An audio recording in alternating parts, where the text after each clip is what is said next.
Very good morning student. आज हम chapter number 9 analysis of financial statement देखेंगे। ये आपका लास्ट चैप्टर है बिकॉज कंप्यूटर अकाउंटिंग जो है वो थ्योरेटिकल है, वहाँ पे हमें कोई प्रैक्टिकल प्रॉब्लम नहीं करना है। तो मैं कहूँगी कि अपने 12th के न्यू सिलेबस के अकॉर्डिंगली ये आपका आखिरी चैप्टर है, चैप्टर नंबर 9, और इसे ऑप्शन है डेथ ऑफ पार्टनर। जैसे कि मैंने ऑलरेडी आपको इवैल्यूएशन पैटर्न में बताया है कि बोर्ड ने इस साल डेथ ऑफ पार्टनर को ऑप्शन दिया है एनालिसिस ऑफ फाइनेंशियल स्टेटमेंट। सो आप डेथ ऑफ पार्टनर कर सकते हैं या फिर उसके बजाय एनालिसिस ऑफ फाइनेंशियल स्टेटमेंट कर सकते हैं। ये दोनों भी आपको 8 मार्क्स के लिए आ सकते हैं। तो आपकी मर्जी, आपको जो इजी लगेगा वो चैप्टर आपको करना है, और दोनों भी चैप्टर इजी है। So without wasting much time will move to the new chapter. This is analysis of financial statement. अब इसमें हमें क्या क्या देखना है, किस तरीके से प्रैक्टिकल प्रॉब्लम्स आएंगे, ये हमें देखना है। सो सी पहले उन्होंने दिया है कि meaning, objective, limitations of financial statement. इसका मतलब क्या होता है पहले हम ये अच्छे से सीख लेंगे। Tools for financial statement analyst. तो एनालिस्ट करना मतलब हमें चेक करना है कि कितना हमारी कंपनी का फाइनेंशियल पोजीशन अच्छी है या बुरी है, कितनी इंक्रीजिंग है या डिक्रीजिंग है। तो उसके लिए तो हमें कुछ टूल्स लगेंगे। जैसे आपका अगर मुझे एनालिसिस करना है, मिस को अगर आपका इवैल्यूएशन करना है, तो मिस आप कैसे चेक करेगी? Yes, by taking orals, by taking written test, and then she can find out कि आपका कितना स्टडी हुई है, आपको और कितनी मेहनत हमें लगने वाली है, और आपको कितनी मेहनत करनी है। ये सब चेक करने के लिए मिस आपका ओरल्स लेगी, फिर और रिटर्न टेस्ट लेगी। तो बस यही कंपनी में भी करना होता है। कंपनी भी जो मैनेजर होगा, जो ओनर होगा, वो अलग अलग टूल्स यूज करेंगे और फाइंड आउट करेंगे कि उनका फाइनेंशियल स्टेटमेंट बेटर है, बेस्ट है या वर्स्ट है। ठीक है। अब ये टूल्स कौन कौन से हैं? तो ये 3 टूल्स आपको इंक्लूड किए हैं आपके सिलेबस में। एंड आखिरी में हम सीखेंगे meaning, objective of accounting ratio. तो ये भी एक टूल्स है कि रेशियो से हम कैसे फाइंड आउट कर सकते हैं हमारे कंपनी की फाइनेंशियल पोजीशन। सो बेसिकली इतना हमें पढ़ना है। This is for 8 marks. Last year तक ये थ्योरेटिकल क्वेश्चंस में आते थे, बट दिस ईयर आपको उन्होंने प्रैक्टिकल प्रॉब्लम्स भी कहा है कि कैसे फाइंड आउट करने हैं, और ये बहुत जरूरी है आपके एफवाई एसवाई टीवाई के लिए। Okay, so let's start. पहले हम देखते हैं मीनिंग। तो जैसे कि अभी तक हमने देखा था कि profit concern and non profit concern के अकाउंट कैसे फाइंड आउट किए जाते हैं, प्रॉफिट या लॉस या सरप्लस या डेफिसिट कैसे फाइंड आउट किया जाता है। उसके लिए हमें trading account, profit and loss, balance sheet, income expenditure, ये सब कुछ ओपन करना होता है। So what it gives us operating result and information about financial position. ठीक है। तो ये तो ठीक है कि हमें सब इंफॉर्मेशन मिलती है, लेकिन जब हम ये स्टेटमेंट का एनालिसिस करेंगे तो हमको इंडिविजुअल अकाउंटिंग आइटम्स के भी हमें क्या होंगे, रिजल्ट मिलेंगे। फॉर एग्जाम्पल, अगर क्रेडिटर्स, लास्ट ईयर का क्रेडिटर्स अगर आप देखोगे तो सपोज 70,000 है, और अगर ये साल के क्रेडिटर्स अगर आप देखोगे तो एज्यूम करो 90,000 है, तो हमें ये इंडिविजुअल आइटम से पता चलेगा कि 70,000 का क्रेडिट मतलब लायबिलिटी पहले 70,000 थी, but now it increase by 20,000। that means liability has been increased by 20,000। तो ये ऐसे हम कंपैरिजन करेंगे लास्ट 2 बैलेंस शीट की, लास्ट 2 प्रॉफिट एंड लॉस की, और फाइंड आउट करेंगे कि हमारी कंपनी अब किस पोजीशन में है। सिंपल एग्जाम्पल, आपके मम्मी पापा भी देखो 10th की मार्क लिस्ट और 12th की मार्क लिस्ट कंपैरिजन करेंगे कि देखो बेटा 10th में तो आपको 85% थे, और अभी 12th में यू गॉट ओनली 78%। सो जैसे वो अपने दो रिपोर्ट कार्ड की what we can say analysis करते हैं, इंटरप्रिटेशन करते हैं, कंपैरिजन करते हैं, बस उसी तरह कंपनी भी अपने लास्ट 2-3 इयर्स की बैलेंस शीट से कंपैरिजन करते हैं एंड फाइंड आउट करते हैं कि क्या इंक्रीज हुआ है, क्या डिक्रीज हुआ है, क्यों हुआ है, क्या करना चाहिए। ये सब कुछ करने के लिए हेल्प करता है financial statement analysis. Okay, I hope आपको बेसिक समझा होगा। अब थोड़ा बुक में से हम रीडिंग करते हैं। Financial statement are those which prepared practically. Of course ये टाइम टू टाइम प्रिपेयर किया जाता है। जब भी हमें कुछ डिसीजन लेना होता है तो हम ये प्रिपेयर करते हैं, generally at the end of financial year. ठीक है, जनरली हमें इसे एंड ऑफ द ईयर भी पे कर सकते हैं, मतलब यूजुअली ऐसे ही करते हैं। बट अगर आपको अगर कोई नई पॉलिसी लॉन्च करनी है या कोई नया मैनेजमेंट डिसीजन लेना है, तो आफ्टर 6 मंथ्स 3 मंथ्स आप क्या कर सकते हो, इसको एनालिस कर सकते हो। ओके, आगे क्या दिया है, all information recorded in the books of account of business is summarized in financial statement। all the information, जो भी information recorded in the books of account, हमने जो जो in the books of account में रिकॉर्ड किए उसको summarise किया जाता है। समराइज मतलब एक साथ हमें उसे कलेक्ट करते हैं और फिर एनालिस करते हैं। जैसे कि मैंने आपको अभी जस्ट कहा कि रिपोर्ट कार्ड, हमारे रिपोर्ट कार्ड में आपने देखा होगा 9th स्टैंडर्ड 10th स्टैंडर्ड की रिपोर्ट कार्ड अभी भी आपके पास होगी।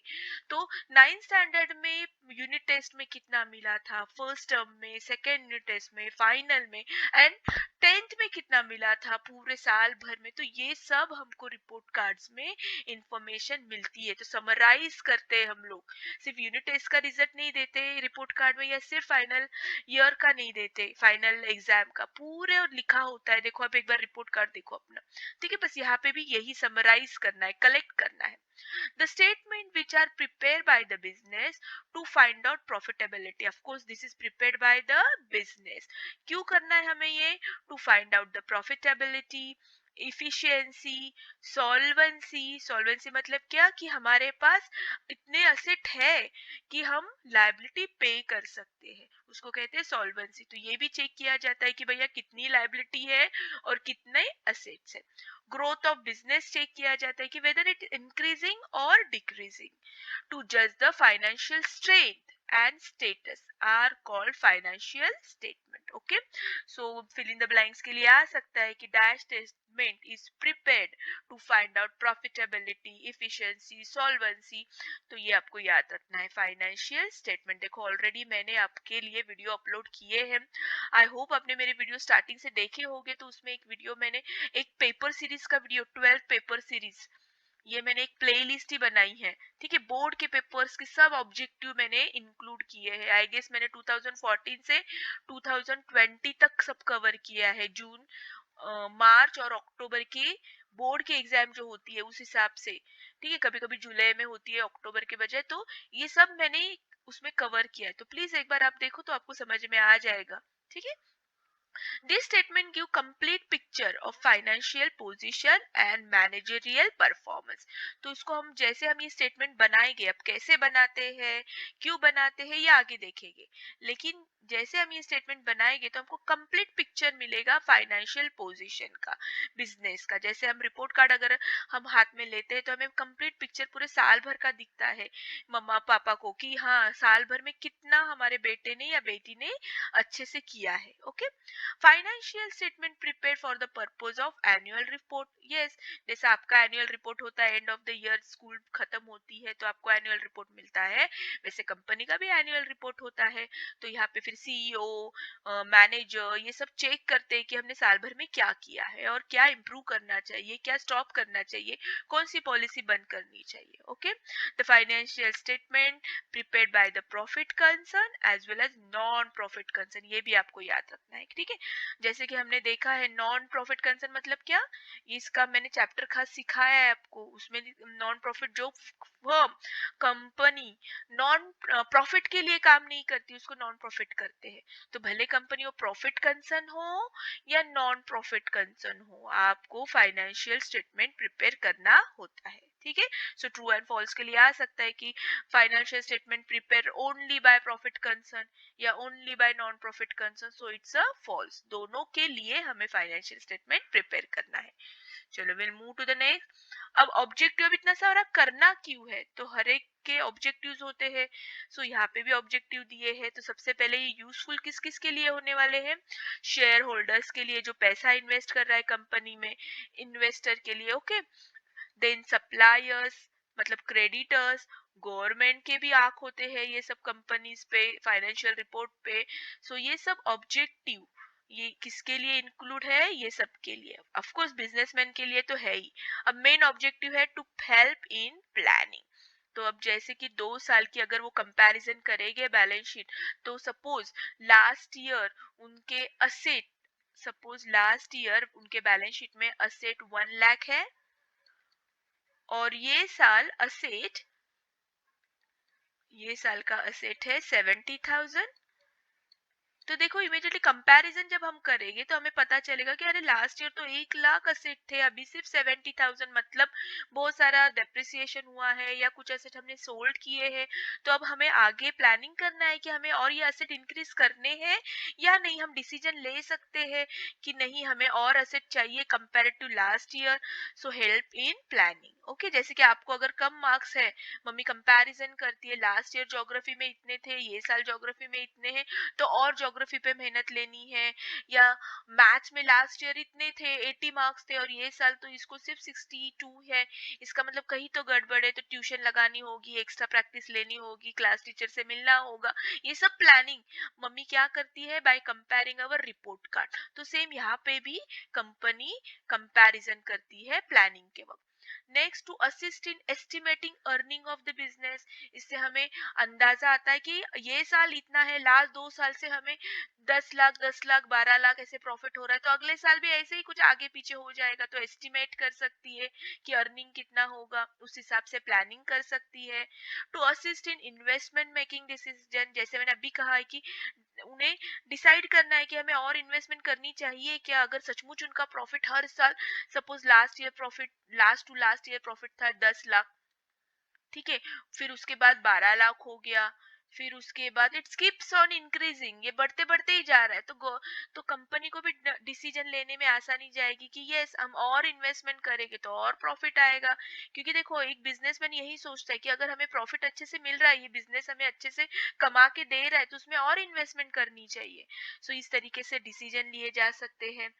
Next, to help the management assessing efficiency of organisation, इससे ये भी समझते हैं कि भैया प्रॉफिट इतना अच्छा बढ़ रहा है, मतलब हमारे लोग भी अच्छे से काम कर रहे हैं, इफिशिएंसी अच्छी है मैनेजमेंट की, तो और वो सैलरी बढ़ाएंगे वर्कर्स की, ऑफिसर्स की, उनको और मोटिवेट करेंगे। और अगर उनको ऐसे लग रहा है कि नहीं भैया ये तो लॉस लॉस हो रहा है, हमारा ज्यादा खर्चा सैलरी में बाकी के एक्सपेंसेस में जा रहा है, तो they will reduce the staff, they will reduce the expenses. तो ये सब के लिए ये एनालिस करना बहुत जरूरी है। ठीक है, एनालिस करना मतलब क्या, पूरा पिक्चर चेक करना, हमारा पूरा फाइनेंशियल स्टेटमेंट बार बार एनालिस करना, चेक करना, इंटरप्रिटेशन करना। जैसे डॉक्टर हमें कोई बीमारी है तो पहले एनालिस करता है, सब चेक करता है, हमारे नाक गला कान सब चेक करता है, टेस्ट होती है, एंड देन वो एनालिस करता है कि भाई आपको क्या हुआ है, क्या बीमारी है। ठीक है, सो सेम ये यही पे काम करना है। Next, to provide financial information about economic source, कि हमें कहाँ कहाँ से पैसे आ रहे हैं, ये हमें फाइंड आउट करना होता है। Next, to provide information about changes in net source arising out of business activity, हमें और क्या क्या किधर किधर से इनकम आ रहा है, क्या क्या चेंजेस हो रहे हैं, ये भी इंफॉर्मेशन प्रोवाइड करता है। To disclose the information that is relevant to need of user, और ऐसे भी इंफॉर्मेशन वो डिस्क्लोज करता है, ओपन करता है, जो बहुत जरूरी होते हैं यूजर्स के लिए। यूजर्स मतलब कौन, ये share holders, investor, supplier, government end of course businessman. Okay, तो इसके लिए हमें ये सब एनालिसिस करना है। लेकिन जैसे every coin has a two sides, कुछ अच्छाई होती है कुछ बुराई होती है, तो इसमें भी कुछ ना कुछ लिमिटेशंस है। तो सबसे पहले लिमिटेशन है तो क्वालिटी डेटा आर इग्नोर, कि देखो मैंने अभी तक आपको यही बताया है कि प्रॉफिट कितना हुआ है, एसेट इंक्रीज हुआ है या डिक्रीज हुआ है, लायबिलिटी इंक्रीज हुई है डिक्रीज हुई है, लेकिन कहीं पे भी मैंने आपको ये नहीं बताया कि ये एक्स वाई जेड कंपनी का स्टाफ बहुत अच्छा क्वालिफाइड है और एबीसी कंपनी का स्टाफ कम क्वालिफाइड है। ये दो कंपनी की कंपैरिजन हो गई। कंपनी में भी डिपार्टमेंट्स होते हैं अलग अलग, देखो अगर एक्स वाई जेड में अगर डिपार्टमेंट है, एचआर डिपार्टमेंट है, मार्केटिंग डिपार्टमेंट है और प्रोडक्शन डिपार्टमेंट है, तो इसमें भी हम कंपैरिजन नहीं कर सकते हैं कि क्वालिटी कौन से वर्कर की अच्छी है, कौन सा स्टाफ ज्यादा अच्छा काम करता है, कौन सा डिपार्टमेंट ज्यादा अच्छा काम करता है। तो यहाँ पे क्वालिटी डेटा इग्नोर होता है। ठीक है, यहाँ पे सिर्फ हम क्वांटिटी पे देखा जाता है। मतलब सिंपल एग्जांपल, देखो मम्मी पापा क्या करते हैं बहुत बार कि कंपैरिजन करते हैं कि अरे तेरे फ्रेंड को 90% मिले हैं और तुझे सिर्फ 70% मिले हैं। ठीक है, कंपैरिजन करते हैं, 90% मिले हैं और तुम्हें सिर्फ 70। मम्मी पापा सिर्फ वो मार्क्स को इम्पोर्टेंट देते हैं, बट वो ये नहीं कह सोचते कि अरे मेरा बेटा तो ज्यादा शरीफ है, मेरा बेटा मेहनती है, हमेशा सच बोलता है, तो उसकी ये क्वालिटी जो है, दूसरों को हेल्प करता है, बड़ों की रिस्पेक्ट करता है, तो ये जो क्वालिटी है वो इग्नोर होती है। हो सकता है ये सब क्वालिटी जो तुम में है वो इसमें ये लड़के में नहीं होगी, लेकिन मम्मी पापा या टीचर क्या करते हैं, सिर्फ कंपैरिजन, मार्किंग पे कंपैरिजन करते हैं। सब मम्मी पापा नहीं करते हैं, एजम्पशंस भी है। तो हमारे मम्मी पापा अच्छाई भी हमारी ऑफकोर्स देखते हैं, तो ये सिर्फ मैं आपको एग्जाम्पल के लिए बोल रही हूँ, ठीक है। सो ये हम सिर्फ क्वालिटी पे ध्यान देते हैं, क्वांटिटी पे नहीं। तो यहाँ पे भी यही किया जाता है, सिर्फ पैसों में तोला जाता है। वो मैनेजर कैसे है, भले वो कमा के ज्यादा नहीं देता है, लेकिन वो मैनेजर अपने वर्कर के साथ बहुत अच्छे से रहता है, पोलाइट रहता है, एज ए ह्यूमन बीइंग रहता है, वो हम इग्नोर करते हैं। ओके, नेक्स्ट क्या इग्नोरेंस होता है, हिस्टोरिकल कॉस्ट। जैसे कि अब आपने देखा ही होगा from profit and loss account, देखो ट्रेडिंग अकाउंट याद करो, नॉन प्रॉफिट में याद करो, हम जो बैलेंस शीट में लिखते हैं ना, यहाँ पे लाइबिलिटी होती है और यहाँ पे असेट होता है, तो हम जो लिखते हैं ना वो पुरानी वैल्यू लिखते हैं। लास्ट ईयर का ओपनिंग हम यहाँ पे लिखते हैं, जैसे फर्नीचर लास्ट ईयर 10,000 था, फिर उस पे डेप्रिसिएशन हम निकालते हैं, 10,000 का 10% 1,000, 9,000।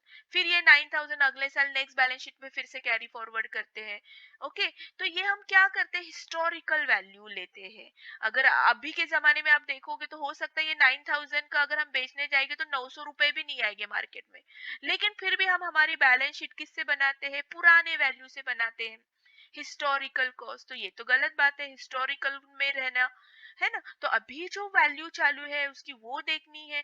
जैसे दूसरा और एक एग्जांपल बताती हूँ कि असेट में हमारी बिल्डिंग होती है, वो बिल्डिंग होती है, हम बहुत बार देखो 3 lakhs वगैरह, बट रियल में जो हमने बिल्डिंग ली है 3 lakhs में, अभी के 2021 में 3 lakhs की कोई बिल्डिंग मिलेगी क्या?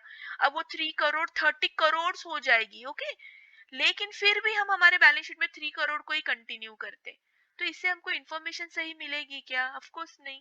तो ये एक लिमिटेशन है कि हम हिस्टोरिकल लाइफ में ही जीते हैं, कॉस्ट लेते हैं। Okay, next, influence by personal judgement. अब ये भी बात सही है कि दो डॉक्टर अलग अलग जजमेंट दे सकते हैं, ठीक है। हम कभी भी कंपैरिजन करोगे तो कोई एक डॉक्टर बोलेगा ये टेस्ट करो, फिर दूसरा डॉक्टर बोलेगा नहीं नहीं कोई जरूरत नहीं है टेस्ट करने की, आप सिर्फ ये दवाई खाओ, तो पर्सनल जजमेंट भी हो सकता है। तो सेम यहाँ पे भी दो मैनेज जो मैनेजर होते हैं उनका पर्सनल जजमेंट होगा, या जो फाइनेंशियल एनालिस्ट कर रहा है उनकी देखने की नजरिया अलग अलग होगा। तो ये भी एक हो सकता है कि हाँ ये पर्सन ने कहा है कि मेरा तो प्रॉफिट इंक्रीज हो रहा है, अच्छी बात है, लेकिन दूसरा बंदा होगा वो बहुत प्रैक्टिकली होगा, वो बोलेगा हाँ इंक्रीज हो रहा है बट इतना नहीं हो रहा है जितना होना चाहिए मेरे हिसाब से। तो एनालिस्ट करने का भी तरीका दो पर्सन का अलग अलग हो सकता है। Next, based on accounting concept and convention, जैसे कि मैंने यही कहा है कि ये सब कुछ अकाउंटिंग कंसेप्ट पे होता है, कन्वेंशन पे होता है, मॉडर्न नहीं, पुराना ही हम कैरी फॉरवर्ड कर रहे हैं, बस उस पे ही हम क्या कर रहे हैं, हमारा एनालिस कर रहे हैं। ओके, जैसे कि देखो पहले स्पोर्ट्स वगैरह पर्सन अच्छा होता था, भले उसको कितने अच्छे मार्क्स मिलते थे ड्राइंग में, स्पोर्ट्स में, लेकिन हम सिर्फ हिस्ट्री ज्योग्राफी मैथ साइंस इस पे ही फोकस करते थे कि इसमें मार्क्स होने चाहिए। हम ये नहीं देखते कि हमारा बेटा स्पोर्ट्स में अच्छा है या ड्राइंग में अच्छा है। लेकिन अब मॉडर्न कंसेप्ट में अब ये भी थोड़े पेरेंट्स एक्सेप्ट कर रहे हैं, जिनका ड्राइंग अच्छा है पेरेंट्स अब उनके लिए अलग अलग क्लासेस लगा रहे हैं, एग्जाम्स अब आई है, कॉम्पिटिटिव एग्जाम्स आई है। तो लेकिन हम यहाँ पे कन्वेंशन मॉडर्न मतलब पुराना क्या कर रहे हैं, अकाउंटिंग कंसेप्ट फॉलो कर रहे हैं, मॉडर्न कन्वेंशन हम नहीं कर रहे हैं। Next, affected by window dressing. अब ये क्या बात है, विंडो ड्रेसिंग तो एक नया वर्ड है, ये आप स्टार मार्क करो। विंडो ड्रेसिंग मतलब सिंपल एग्जांपल, ऐसे हो सकता है बहुत सारी कंपनी अपनी फाइनेंशियल पॉलिसी अच्छी दिखने के लिए सिर्फ व्हाट वी कैन से अंदाजे फिगर दे सकती है।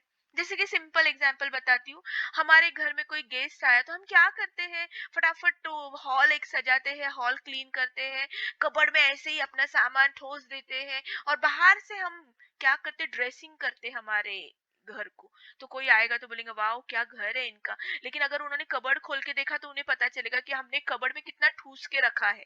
ठीक है, ये सिर्फ आज के दिन हमने, आप गेस्ट आ रहे हैं इसलिए आज के दिन सब नए कपड़े सोफा कवर चढ़ाए हैं, नया पिलो कवर चढ़ाए हैं, बेडशीट चेंज किया है। तो हमने क्या किया, विंडो ड्रेसिंग किया to attract the opposite party. तो सेम कंपनी में भी ऐसे होता है, कंपनी भी क्या करती है, जो अच्छे अच्छे है वो उसको विंडो ड्रेसिंग करती है और बस वही हम सामने प्रेजेंट करते हैं। तो सामने वाला देखने वाला बोलेगा अरे वाह बहुत अच्छा है, लेकिन अंदर क्या है, अंदर की बात क्या है ये हम छुपाते हैं। तो ये भी एक लिमिटेशंस है जिससे हमें प्रॉपर वो कंपनी की फाइनेंशियल इंफॉर्मेशन नहीं मिलेगी। So this are the limitation. और लास्ट ईयर तक यही क्वेश्चंस पूछ रहे थे कि ऑब्जेक्टिव्स क्या है, लिमिटेशंस क्या है, थ्योरेटिकल क्वेश्चन नहीं पूछते थे। बट इस साल में भी वो मे भी थ्योरेटिकल पूछ सकते हैं या मे भी प्रैक्टिकल पूछ सकते हैं, क्योंकि अगर आपने आपका टेक्स्ट बुक ओपन करके देखा होगा तो आपको समझ में आएगा कि प्रैक्टिकल प्रॉब्लम्स भी हमें है। ओके, अब ये सब ढूंढने के लिए हमें टूल्स क्या चाहिए, फाइंड आउट करने के लिए कि मिस ने अभी तक तो ऑब्जेक्टिव बताए हैं, देन लिमिटेशंस बताए, लेकिन ये फाइंड आउट कैसे करेंगे।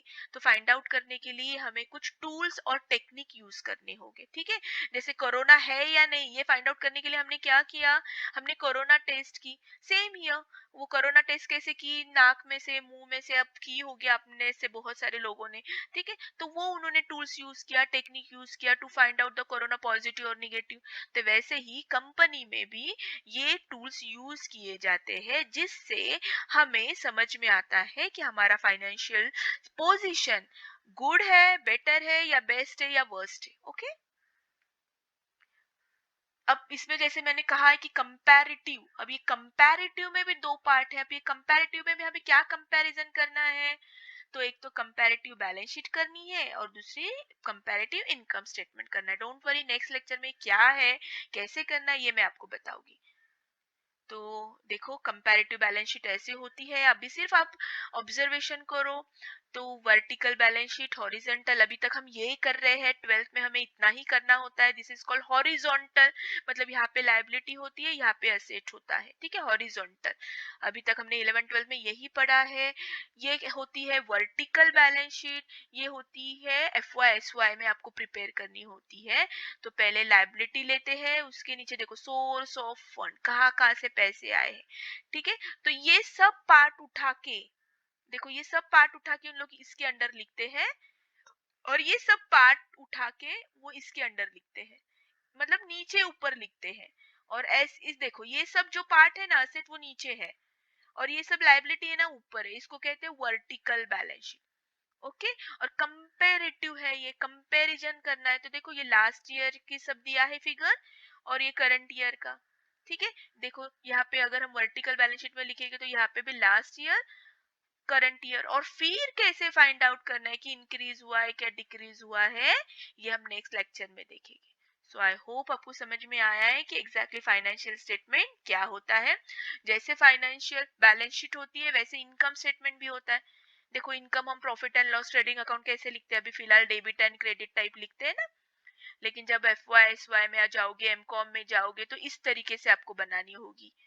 ठीक है, सो डोंट वरी, अब सिर्फ ऑब्जर्वेशन करो आप, ये एक्सप्लेनेशन मैं आपको नेक्स्ट वीडियो में दूंगी। सो आई होप आपको समझ में आया है, अगर समझ में आया तो प्लीज लाइक करो। सेकेंड थिंग, ये लास्ट चैप्टर है मेरे हिसाब से, तो प्लीज आप फर्स्ट टू 9th चैप्टर तक मैंने सब प्लेलिस्ट में किया है। आप बहुत बार कमेंट बॉक्स में लिखते हो मिस नहीं मिल रहा है, तो चेक करो, प्लेलिस्ट चेक करो, हर एक चैप्टर की दी है मैंने। Okay, so thank you so much, have a nice day, bye bye.